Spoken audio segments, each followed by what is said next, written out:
तो दोस्तों, मैं सुशील आपका ट्रैवल वीडियो आपका स्वागत करता हूं ट्रैवल वीडियो के एक नए भाग में।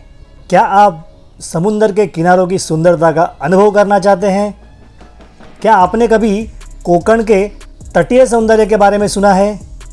कोंकण भारत के पश्चिमी तट पर का एक अद्भुत क्षेत्र है जहां सूरज, समुंदर और प्राकृतिक सौंदर्य का अद्भुत संगम होता है।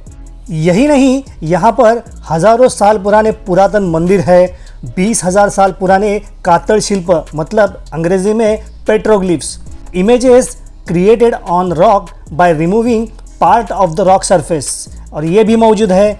और बरसात के मौसम में कोंकण की सुंदरता और खिल उठती है।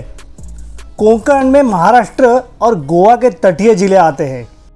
पालघर, थाने, मुंबई, रायगढ़, रत्नागिरी, सिंधुदुर्ग, उत्तर गोवा और दक्षिण गोवा।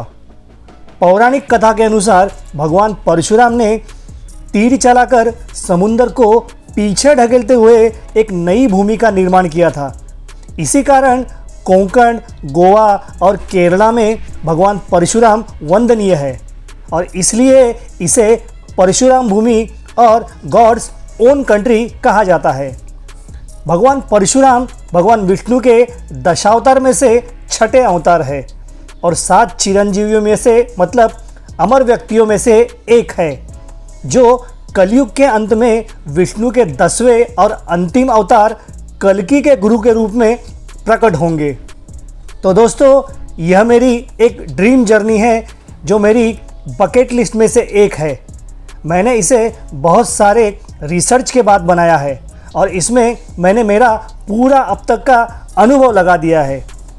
सो let's see how can we cover entire coastal Konkan via coastal route. This trip is not only to enjoy the beautiful views, beautiful mountains, beautiful beaches, ancient temples, but you will also experience the rich culture and the authentic Konkani food here. Konkan का क्षेत्र थाने से मुंबई, रायगढ़, रत्नागिरी, सिंधुदुर्ग, उत्तर गोवा और दक्षिण गोवा तक फैला हुआ है। आप समुद्र किनारे, पहाड़ी रास्ते और घने जंगलों का आनंद ले सकते हैं। आश्चर्य की बात यह है कि कोंकण की तटरेखा लगभग 720 किलोमीटर लंबी है।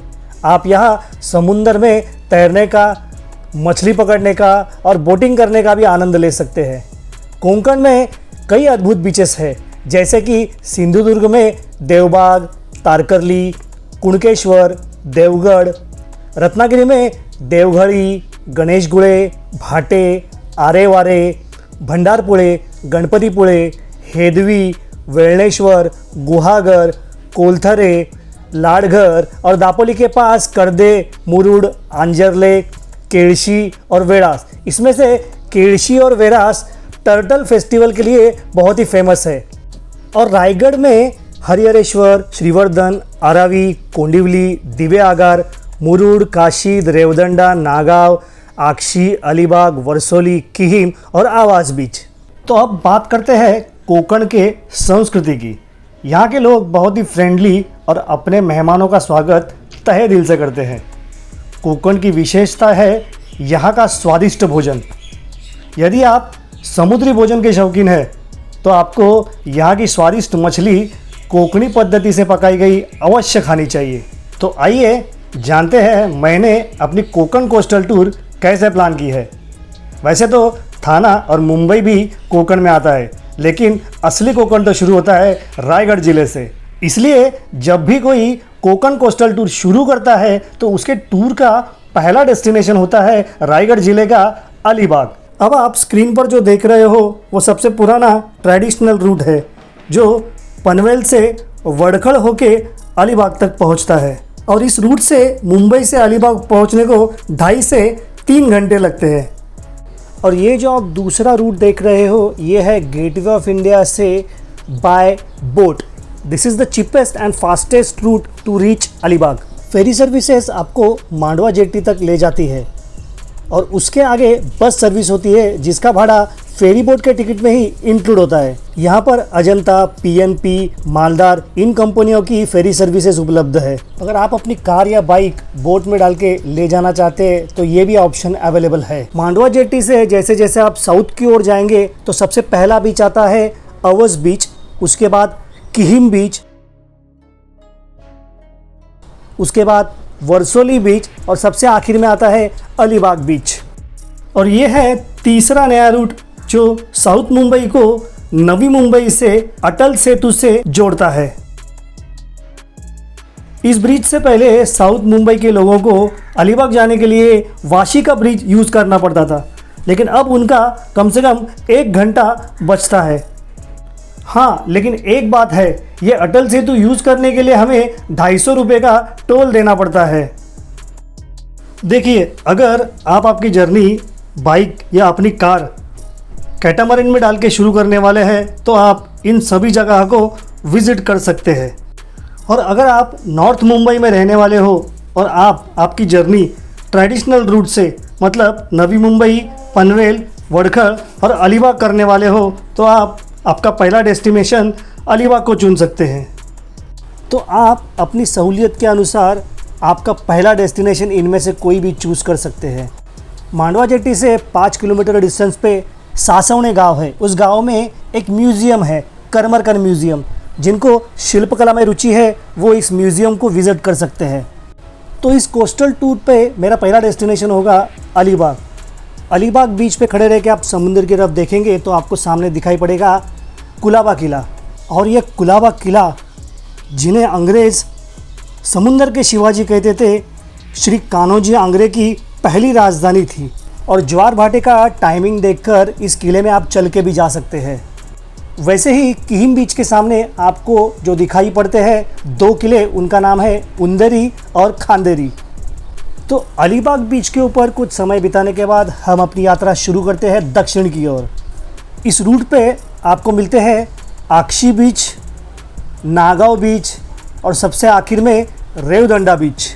रेवदंडा की तरफ जाते जाते रास्ते में चौल गांव के पास एक गणेश मंदिर और एक रामेश्वर मंदिर बहुत ही देखने लायक है। एक बड़े से कुंड के बाजू में बसा हुआ बहुत ही खूबसूरत मंदिर है ये।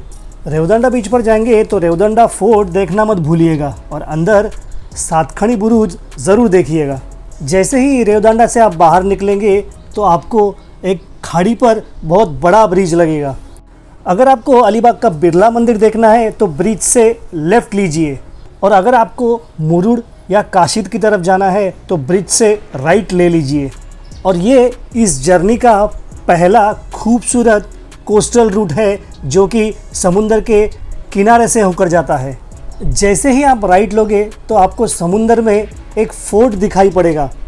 ये है कोरलाई फोर्ट, जिस पर पोर्तुगीज़ों का शासन था और आज भी वहाँ के लोग मराठी मिश्रित पोर्तुगीज़ बोलते हैं, जिसको क्रियोल कहा जाता है। किले के बेस पर एक लाइट हाउस है और वहाँ तक जाने के लिए एक नैरो सा कंक्रीट का रोड बनाया हुआ है, जिस पर एक समय एक ही गाड़ी पास हो सकती है। कुछ ही जगहों पर बड़ी दिक्कत से 2 गाड़ियाँ पास हो सकती है। कोरलाई से मुरुड की journey one of the best coastal ride है और इसका आपको ज़रूर आनंद उठाना चाहिए। और इसी रूट पर है मेरा सबसे favourite beach, white sand beach, Kashid बीच, जिसको आगे नांदगांव बीच भी कहा जाता है। नॉर्मली मैं नांदगांव बीच ही प्रेफर करता हूँ। इस वीडियोस में जो भी आप फ़ोटोज़ देख रहे हैं ये सब फ़ोटोज़ मैंने ही निकाली हुई है, पिछली काशिद बीच की और ये सनसेट की भी। नांदगांव बीच के आगे आएगा मुरुड बीच और मुरुड से नज़दीकी है मुरुड जंजीरा फोर्ट। मुरुड में पाटिल खानावळ बहुत ही फेमस है। यहाँ आपको ऑथेंटिक कोंकणी वेज और नॉन वेज खाना मिलेगा। दोपहर का खाना आप यहाँ पर प्लान कर सकते हैं। और मुरुड जंजीरा फोर्ट पर जाने के लिए राजापुरी और खोरा बंदर, इन दोनों जगह से फेरी बोट अवेलेबल है। अगर आप कोस्टल टूर पे हो और टाइम कंस्ट्रेंट की वजह से फोर्ट पर नहीं जाना चाहते तो नहीं जाएं, लेकिन रोड पर से आप इसकी तस्वीरें भी खींच सकते हैं। या फिर आप पद्म दुर्ग भी जा सकते हैं। ये किला छत्रपति शिवाजी महाराज ने सन 1676 में बनवाया था और ये किला सिद्दी के जंजीरा किले के बहुत ही नज़दीक है और इस किले से सिद्दी के मूवमेंट्स पर नज़र रखी जा सकती है। जंजीरा किले से कंपेयर करेंगे तो पद्मदुर्ग बहुत ही अंदर की तरफ समुंदर में है और जंजीरा किला तट के बहुत ही नज़दीक है। मुरुड बीच पर आप खड़े रहेंगे तो अंदर समुंदर में आप पद्मदुर्ग के दर्शन ले सकते हैं। और मुरुड के बाद हमारी पहली फेरी बोट आएगी जिसमें हमें अपनी कार या बाइक बोट में डाल के जाना होगा। और ये पहला रूट है आगरदांडा से लेके दिघी तक। और इस जर्नी का आप एक बार ज़रूर अनुभव करें, ये एक बहुत अलग ही एक्सपीरियंस होता है। दिघी पहुंचने के बाद आपका पहला डेस्टिनेशन होगा दिव्य आगर, जहां पर सुवर्ण गणेश मंदिर है, मतलब सोने का गणपति। तो आप गणपति बाप्पा के दर्शन ज़रूर लीजिए। गणेश मंदिर देखने से पहले दिव्य आगर के उत्तर में है श्री उत्तरेश्वर मंदिर। ये मंदिर देखने के बाद आप जाएंगे श्री रूपनारायण मंदिर में। श्री रूपनारायण मंदिर बिल्कुल ही बीच के पास है, तो श्री रूपनारायण का दर्शन लेने के बाद आप बीच की झलक भी पा सकते हैं। रूपनारायण मंदिर और श्री उत्तरेश्वर मंदिर ये दोनों ही पुराने मंदिर है और लैटेराइट स्टोन मतलब चीरा पत्थर में बनाए गए हुए। और श्री रूपनारायण की मूर्ति काले मार्बल में बहुत ही विलोभनीय लगती है। और ये दोनों मंदिर देखने के बाद आप जा सकते हैं श्री सुवर्ण गणेश मंदिर में। और ये मंदिर भी बहुत ही सुंदर मंदिर है और ऐसा कहा जाता है कि यहाँ की गांव के लोगों को ये सुवर्ण गणेश यहाँ पर खुदाई करते हुए मिला था।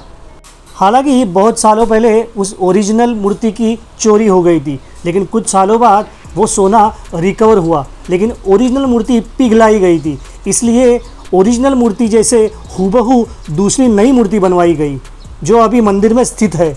अगर आपने अब तक दोपहर का खाना नहीं खाया हुआ है तो मंदिर के आसपास आपको वेज और नॉनवेज दोनों ऑप्शंस अवेलेबल है। दिव्य आगर से श्रीवर्धन यह आपकी कोकण कोस्टल रूट की दूसरी बहुत ही बेहतरीन जर्नी होगी। और इस जर्नी पर आप देखेंगे अरावी और कोंडवली जैसे वाइट सैंड बीचेस। चाहे तो आप यहाँ रुक सकते हैं, थोड़ा समय आप यहाँ पर गुजार सकते हैं। हालांकि अरावी कोंडवली के पास स्टे ऑप्शन बहुत ही कम है, लेकिन अगर आप वीकडे पे जर्नी कर रहे हो तो आपको ज़रूर यहाँ पे रूम मिल जाएगी। आई विल डेफिनेटली प्रेफर अरावी या फिर कोंडवली बीच। आप आपकी कोकण कोस्टल जर्नी का पहला नाइट स्टे ले सकते हैं दिव्य आगर से लेके हरिहरेश्वर तक।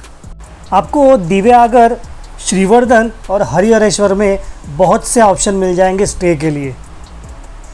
इन जितने भी जगहों के मैं नाम ले रहा हूँ उन सभी जगहों पर मैं होके आया हूँ। दिव्य आगर हो, अरावी हो, कोंडवली हो, श्रीवर्धन हो या फिर हरिहरेश्वर हो, इन सब जगह पर मैं होके आया हूँ और इन सब जगह के ब्लॉग्स मैंने बनाए हुए हैं। वीडियो के अंदर अगर कोंडवली बीच का जिक्र हो रहा है तो ऊपर आई लिंक ज़रूर आएगी। उस आई लिंक पे अगर आप क्लिक करोगे तो मेरा पुराना ब्लॉग आपको दिखेगा। उसमें आपको उस जगह की पूरी डिटेल इन्फॉर्मेशन मिल जाएगी, या तो वो वीडियो होगा या तो वो पूरी प्लेलिस्ट होगी। तो हो सके तो बीच बीच में आई लिंक पे क्लिक करना मत भूलिए। श्रीवर्धन का बीच बहुत ही बढ़िया तरीके से रिनोवेट किया गया है और यहाँ के 3 स्कल्पचर देखना जो कि जंग पीस में से बनाए गए हैं, देखना मत भूलिएगा। और हाँ, इसके साथ फ़ोटो ज़रूर खिंचवाइएगा। हरिहरेश्वर में श्री हरिहरेश्वर का मतलब श्री भगवान शंकर का मंदिर है जो कि दक्षिण काशी के नाम से भी जाना जाता है। नाइट स्टे के बाद सुबह सुबह आप श्री महादेव के दर्शन कर सकते हैं। और अगर आपके पास समय है तो मंदिर की प्रदक्षिणा ज़रूर कीजिए, क्योंकि मंदिर के पीछे जो समुंदर और पत्थर का जो खेल चलता है उसमें जो पत्थर का इरोजन होके उसमें जो नक्काशी बनी हुई है वो बहुत ही देखने लायक है। और हाँ, एक ज़रूरी बात, प्रदक्षिणा करने से पहले लोकल्स को हाई टाइड और लो टाइड के बारे में ज़रूर पूछिएगा। वो पूछे बगैर आप वहाँ कदम मत रखिए। और ऐसी जगह जाने से पहले सावधान और सतर्क रहिए, क्योंकि बिजली, पानी और आग से खिलवाड़ अच्छी बात नहीं। और ये रही प्रदक्षिणा मार्ग पर हमने ली हुई हमारे बच्चों की तस्वीर। और ये है MTDC हरिहरेश्वर, जहाँ पर हमने पहली बार हम जब गए थे तब वुडन कॉटेज बुक किया था। ये कुछ 5 या 6 वुडन कॉटेजेस है और ये बहुत ही खूबसूरत लगते हैं, बिल्कुल किसी फॉरेन कंट्री के पहाड़ी इलाकों के वुडन कॉटेज की तरह। और ये देखिए इसका इंटीरियर, लग रहा है ना फॉरेन कंट्री के जैसा। यहाँ पर आप आपके बजट के हिसाब से रूम ले सकते हैं। प्रीमियम सूट में तो आप बेडरूम से सनसेट भी देख सकते हैं। इस MTDC के सर्विस का तो पता नहीं, लेकिन एम्बियंस के लिए फुल 100 मार्क्स है। और ये जो आप देख रहे हो ये सनराइज़ की फ़ोटोग्राफ है।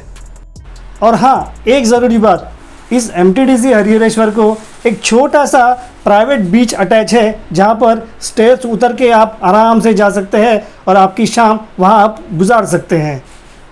और यहीं पर हमने शाम के वक्त बीच के ऊपर से समुद्र के अंदर कुछ डॉल्फिन स्पॉट किए थे।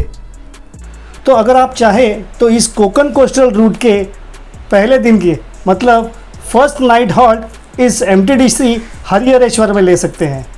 तो हम अपने कोकन कोस्टल रूट का पहला भाग इस हरिहरेश्वर के MTDC रिसोर्ट में ही ख़त्म करते हैं। ये भाग आपको अच्छा लगा हो तो कृपया हमारा चैनल ट्रैवल भिडू को ज़रूर सब्सक्राइब कीजिए and stay tuned for the second part. Keep watching our channel and thanks for watching.